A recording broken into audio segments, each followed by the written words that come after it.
New Orleans, a city of music, mystery, and shadows. It breeds legends and monsters. General Meatball Arthur walked among them, a name whispered in fear, an enforcer, a killer.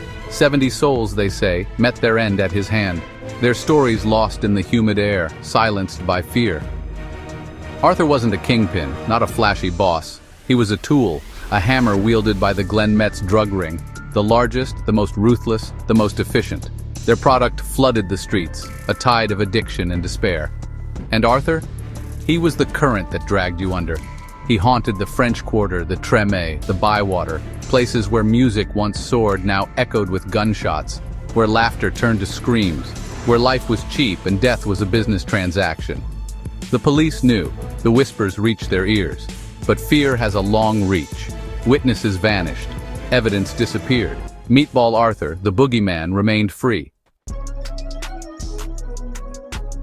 The Earhart Expressway, a ribbon of asphalt slicing through the city, a shortcut to nowhere.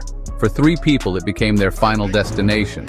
2 cars, a screech of tires, automatic gunfire ripped through the night. The air reeked of gunpowder and blood. 3 dead, 2 clinging to life, a brutal efficiency, a message sent.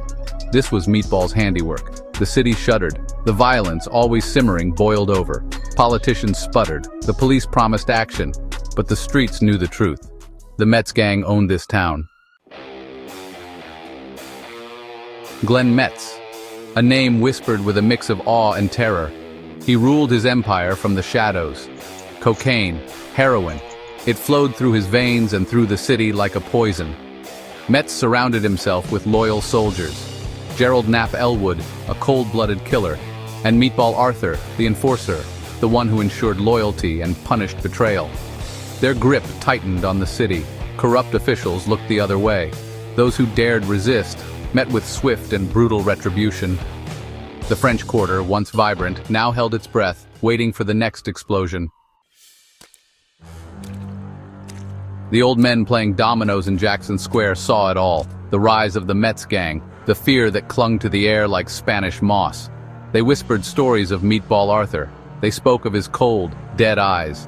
The way he moved like a phantom. His ruthlessness knew no bounds. He was a force of nature, a hurricane of violence.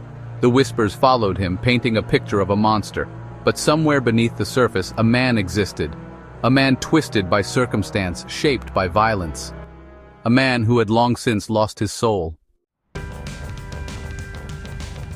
Section 5. A city held hostage. New Orleans became a city under siege. Parents kept their children indoors.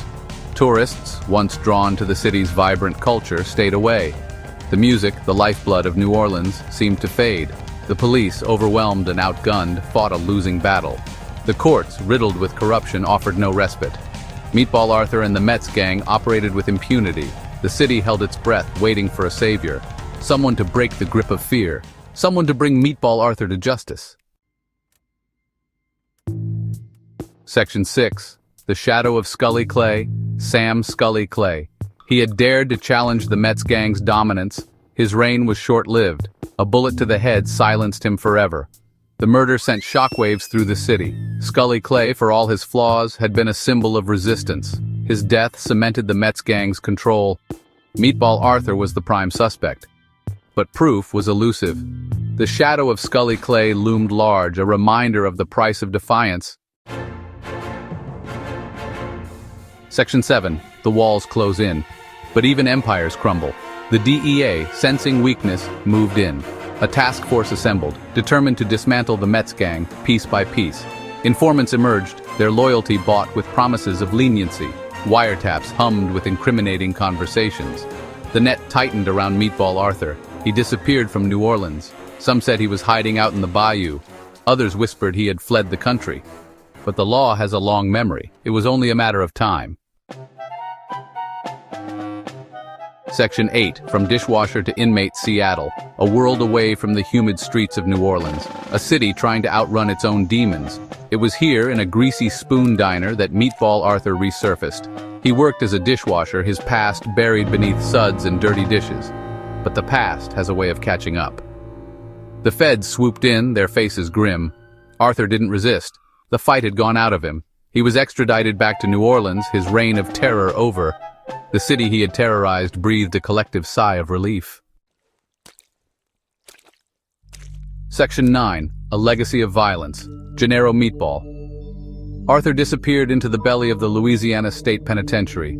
Another forgotten soldier in the war on drugs. His name, once whispered in fear, faded from memory. But the scars he left on New Orleans remained, the families shattered, the lives lost, the city's spirit, though resilient, forever marked by the violence he unleashed. Meatball Arthur's story is a cautionary tale, a reminder that even in the shadows, justice has a way of finding its way home, and that the legacy of violence echoes long after the guns have fallen silent. Comment down below for more videos. Make sure y'all hit that like and subscribe.